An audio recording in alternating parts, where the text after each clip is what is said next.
when my grandfather was dying, my mom acquired a pretty extensive collection of old family photographs.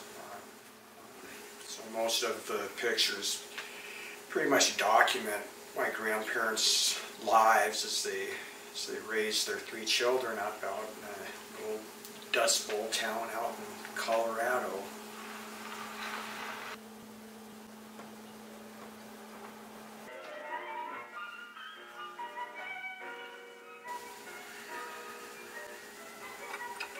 A lot of the photographs in the collection were pretty bad, but you know, that's understandable just given the general technology of camera equipment back then. And you know, my grandparents certainly weren't professional photographers. They didn't have professional equipment, and most of what they got was probably a little over or underexposed, and certainly a lot of slanted horizon lines and that kind of thing.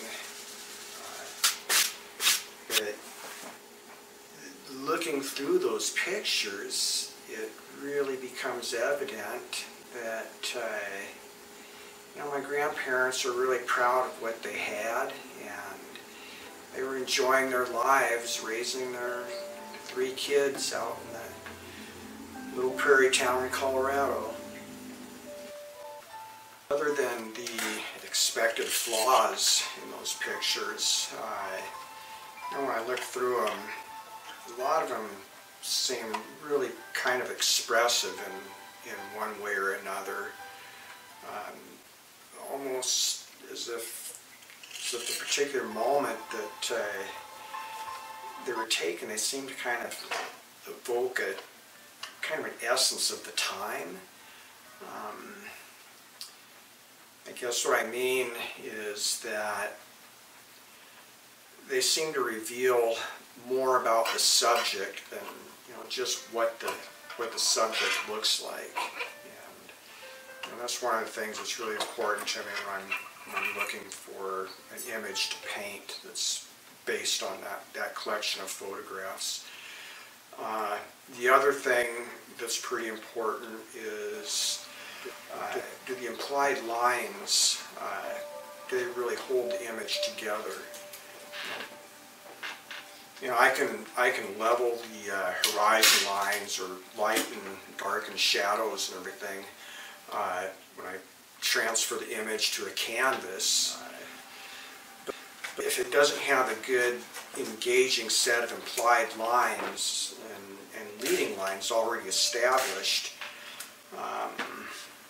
and I'm probably going to just skip over the picture. It's not really worth it because my intent is not to really rearrange the picture too much. I just want to do what's there and then, you know, extrapolate the colors and that sort of thing, and I guess clean up the shadows. And I don't think that any of the people that were behind the camera really knew much about composition, but you know, every now and then they got it right, and those are the ones that I look for.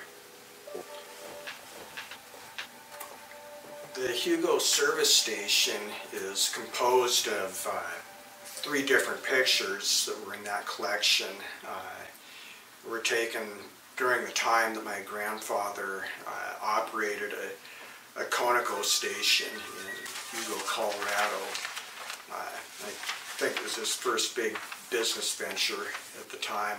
He might have been, in his mid to late 20s, I'm guessing.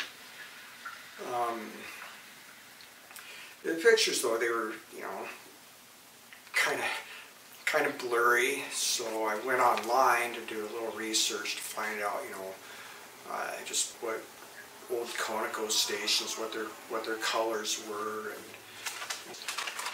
and get more detailed looks at the old gas pumps. The ones in the picture just look like basically outlines or shapes, so it's really kind of hard to discern any of, you know, their other components. Something else, though, that I discovered when I was doing that research is that it wasn't too uncommon for gas station owners to have their pictures taken in front of their establishments. I never really gave that a lot of thought, but it makes sense. Just given the time, it was shortly after World War II, or maybe even during. But I would imagine that gas stations back then were kind of emblematic of progress as the country moved itself forward into the jet age.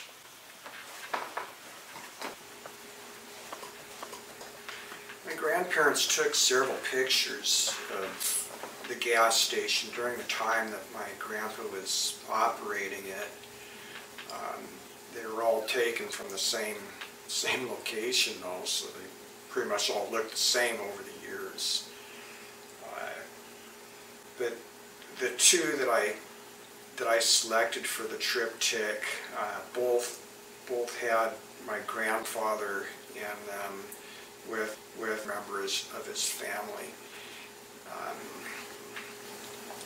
It did that because I thought it would take the painting from just being about a gas station to being about the man who operated it, and how his family and his business were both pretty much at the top of his list of priorities.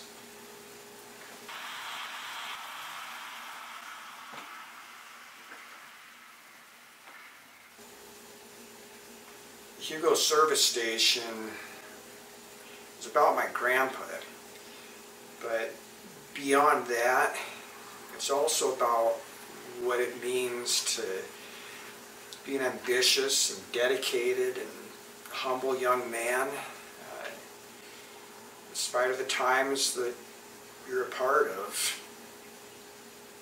My grandpa was that, and I'm really thankful that I had the opportunity to get to know him.